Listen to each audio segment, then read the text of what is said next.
नमस्कार सभी को, गुड मॉर्निंग। मैं शुभकरण सहायक आचार्य EFM। आज हम बीकॉम पार्ट सेकेंड ईयर के विद्यार्थियों के लिए EFM पेपर सेकंड में फाइनेंशियल मैनेजमेंट पेपर सेकंड में यूनिट संख्या सेकंड में रेशियो एनालिसिस के अंतर्गत प्रॉफिटेबिलिटी रेशियो के बाद में विनियोजित पूंजी पर आधारित अनुपात बेस्ड ऑन कैपिटल एम्प्लॉयड। ये जैसा कि मैंने आपको पूर्व के व्याख्यान में लाभदायकता अनुपात पर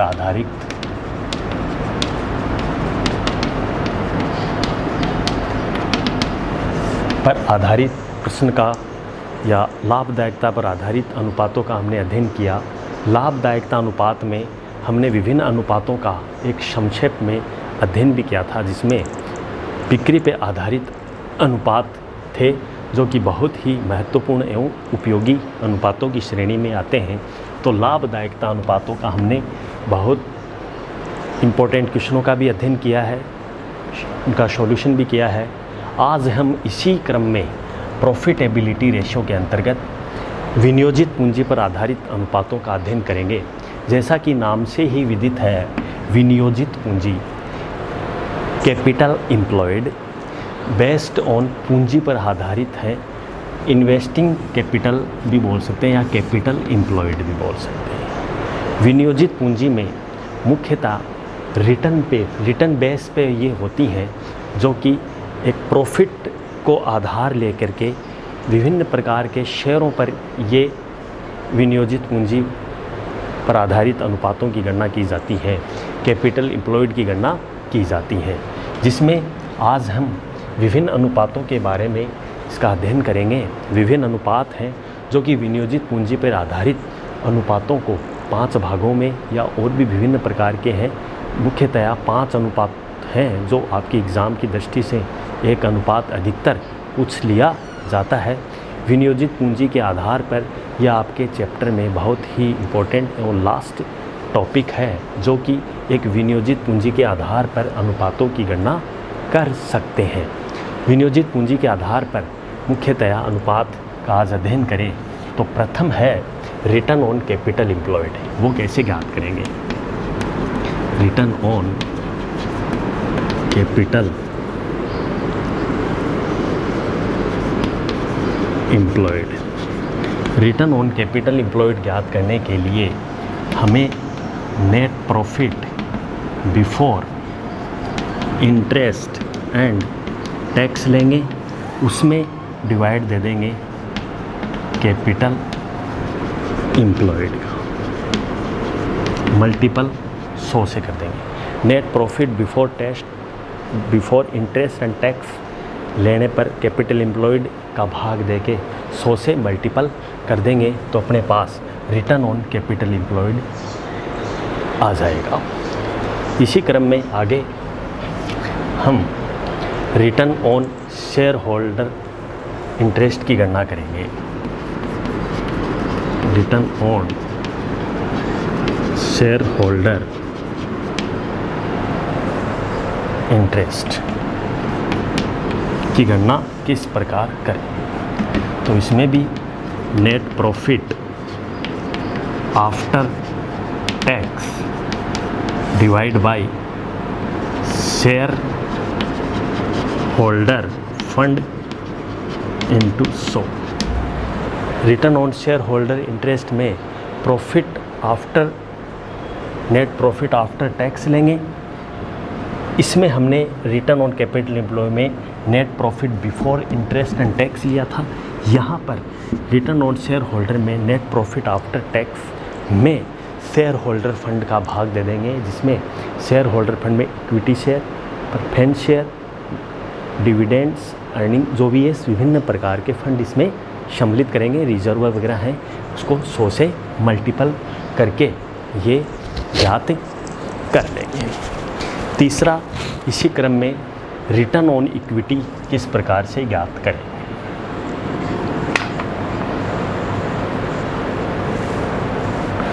यही लिख देता हूँ, रिटर्न ऑन इक्विटी। इसको ज्ञात करेंगे net profit before tax plus preference share divide by equity share holder.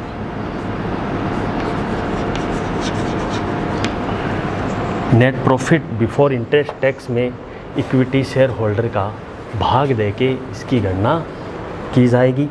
तो इस आधार पे हम इसकी कैलकुलेशन कर सकते हैं। यहाँ पर अपन net profit before tax and preference share लेंगे। इसमें नेट प्रॉफिट प्रेफरेंस शेयर कर लेंगे। प्रेफरेंस शेयर वे होंगे जिनका शोधन किया जा सकता है, उनको लेके इक्विटी शेयर होल्डर का भाग दे देंगे। तो अपने सामने रिटर्न ऑन इक्विटी आ जाएगी। चौथा हम करें बात इसी के बेस्ड पे, fourth number, return on equity capital. Return on equity capital. Return on equity capital में कैलकुलेशन जब हम करेंगे तो net profit after tax minus preference share dividend बटे इक्विटी शेयर कैपिटल का भाग दे देंगे। तो अपने सामने रिटर्न ऑन इक्विटी कैपिटल आ जाएगी, जो कि बहुत ही महत्वपूर्ण है। पांचवें लास्ट हम बात करें बेस्ड ऑन कैपिटल एम्प्लॉयड की, तो रिटर्न टोटल एसेट्स किस प्रकार से निकालेंगे। तो net profit before interest and tax divide by total assets into 100। इस आधार पे हम विभिन्न प्रकार के ये सूत्रों की गणना आसानी से कर सकते हैं। एक बार पुनः दोबारा आपको विनियोजित पूंजी पर आधारित अनुपातों की आज चर्चा करें तो इसमें प्रथम है return on capital employed. Return on capital employed में net profit before interest and tax divide by capital employed into 100 का भाग गुणा करके अपने पास रिटर्न ऑन कैपिटल एम्प्लॉयड आ जाएगी। दूसरा हम बात करें return on share holder interest की, तो net profit after tax divide by share holder fund into 100 के आधार पे इसकी गणना कर सकते हैं। तीसरा रिटर्न ऑन इक्विटी में net profit before tax preference share में इक्विटी शेयर होल्डर का भाग देके रिटर्न ऑन इक्विटी निकाल लेंगे। फोर्थ है return on equity capital. Return on equity capital में net profit after tax minus preference share dividend बटे इक्विटी शेयर कैपिटल का भाग देके हम इंटू 100 भाग देके रिटर्न ऑन इक्विटी कैपिटल की गणना कर लेंगे। आगे इसी क्रम में return on total assets net profit before interest and tax बटे टोटल एसेट्स इनटू 100 के आधार पे रिटर्न टोटल एसेट्स करेंगे। क्योंकि विनियोजित पूंजी या कैपिटल एम्प्लॉयड ऐसा है कि इसमें विभिन्न संपत्तियों में या विभिन्न शेयरों में कितनी अर्निंग हुई उसके आधार पे इन अनुपातों की गणना की जाती है। इन अनुपातों में मुख्यतया विनियोजित पूंजी पर आधारित अनुपात आपके एग्ज़ाम में बहुत ही कम पूछे जाते हैं, क्योंकि लगभग कई बार पूछ लेते हैं रिटर्न ऑन कैपिटल एम्प्लॉयड, या फिर अधिकतर बहुत ही कम आपके परीक्षाओं में इससे संबंधित प्रश्न पूछते हैं। क्योंकि आपसे प्रश्न पूछेंगे तो लाभदायक अनुपात में से या फिर फाइनेंशियल या चिट्ठे पे आधार पे करंट रेशियो पूछ लेंगे,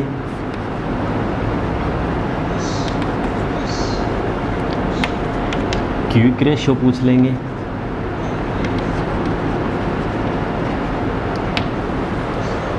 या फिर प्रॉफिटेबिलिटी रेशियो में जीपी रेशियो पूछ लेंगे या ऑपरेटिंग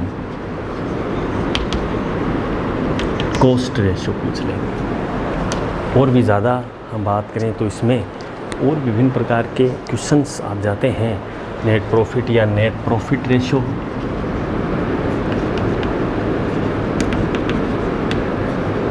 नेट प्रॉफिट रेशियो पूछ लेंगे या फिर स्टॉक टर्नओवर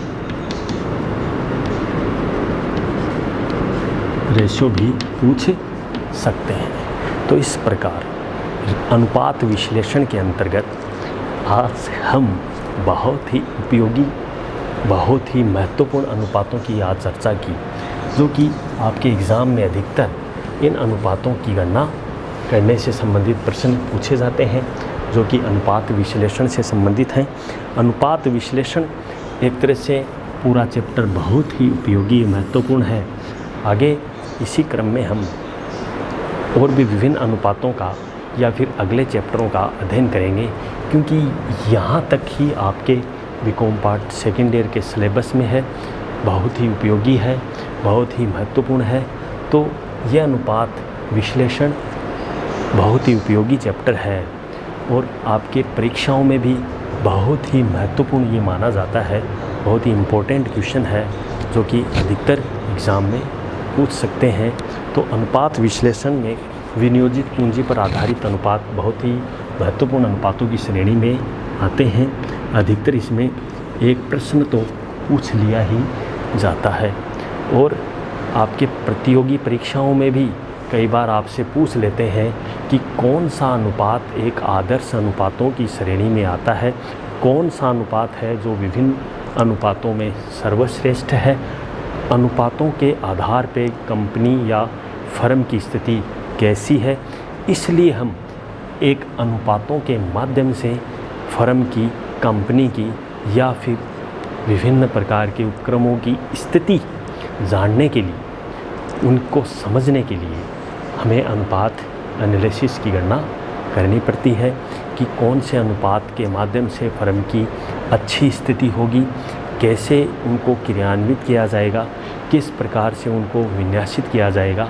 तो इस प्रकार विनियोजित पूंजी पर आधारित अनुपात बहुत ही महत्वपूर्ण अनुपातों की श्रेणी में है। इस प्रकार विनियोजित पूंजी महत्वपूर्ण तरीके से क्रियान्वित की गई है। तो एक बार हम पुनः संक्षेप में दोबारा समझ लें कि विनियोजित पूंजी पर आधारित अनुपात कि अपने जो इन्वेस्टमेंट किया है किसका, पूंजी पर, पूंजी का, उस पे रिटर्न कितना होता है, उससे रिटर्न अर्निंग कितनी होती है, अर्जन कितनी होती है, उसके आधार पे ये अनुपातों की गणना की जाती है। इनमें मुख्यतः return on capital employed, return on share holder, return on equity और रिटर्न ऑन इक्विटी कैपिटल के अनुपात सम्मिलित हैं।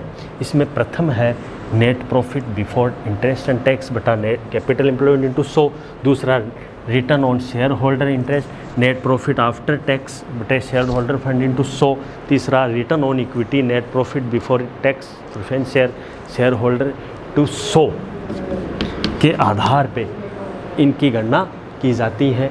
अगला return on equity capital net profit after tax minus preference share dividend बटा equity share capital into 100, last return total assets net profit before interest and tax बटा total assets into 100।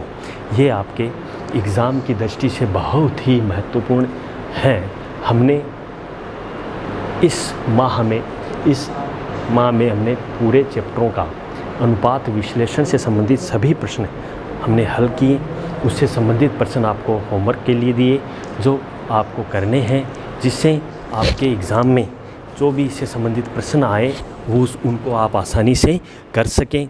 इस प्रकार विनियोजित पूंजी पर आधारित अनुपात और भी विभिन्न एक्टिविटी बेस्ड अनुपात, लाभदायकता अनुपात, वित्तीय संपत्ति पर आधारित अनुपात, विभिन्न अनुपातों का हमने एक संक्षेप में अध्ययन किया और बहुत ही अच्छे तरीके से इनको समझा, जो कि एक आपके लिए बहुत ही उपयोगी भी है।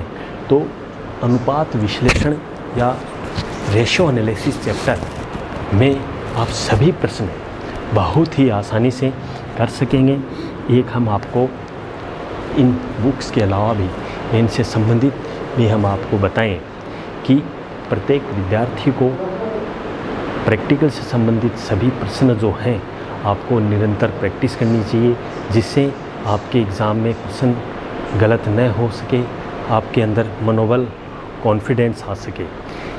जैसे कि स्वामी जी कहते थे, स्वामी विवेकानंद जी ये कहते थे कि चाहे वो एग्ज़ाम हो, चाहे वो आपके कंपटीशन हो या आपका कोई भी टारगेट या लक्ष्य हो, उनमें एक ही बात कहते थे कि उठो, जागो, मेहनत करो जब तक आपको लक्ष्य प्राप्त न हो जाए। तो अर्थात कहने का तात्पर्य ये है कि निरंतर व्यक्ति को प्रयत्नशील रहना चाहिए जब तक उसको एक निश्चित लक्ष्य प्राप्त न हो जाए। तो निरंतर प्रयत्नशील, कठोर मेहनत, पूरी लगन, निष्ठा के साथ, आत्मविश्वास, पूरे दृढ़ निश्चय के साथ, समय प्रबंधन को ध्यान में रखते हुए, आपको उचित रणनीति को अपनाते हुए सभी तरह के जो भी आपका जो लक्ष्य है इन मूलभूत चीज़ों को लेते हुए आपको आगे बढ़ना चाहिए, जिससे आप अपना भविष्य सही तरीके से उजागर कर सकें और आगे बढ़ सकें। तो इस प्रकार जिससे आप अपने पैरों पर खड़ा होना सीख सकें। तो इसलिए भी स्वामी जी कहते हैं, स्वामी विवेकानंद जी, कि ज्ञान, जो शिक्षा की हम बात करें कि शिक्षा का अर्थ उस पूर्णता से है जो आप में पहले से क्या है, विद्यमान है। कहने का मतलब ये है आप में पहले से उसको उजागर करना है। ज्ञान अपने को इस प्रकार का लेना है या अध्ययन अपने को इस प्रकार का लेना है जिससे अपने पैरों पर अपन खड़े हो सके। यही अपनी सच्ची शिक्षा है। समाज में एक अच्छे आदर्श विचारों को लेके आए जिससे समाज भी उन्नति की ओर हो, समाज के साथ साथ देश का, गांव का नाम भी रोशन कर सके। तो आगे की वीडियो में हम आगे बहुत ही उपयोगी वीडियो आपके लिए लेके आएंगे। बहुत बहुत धन्यवाद, बहुत बहुत आभार। Thank you very much.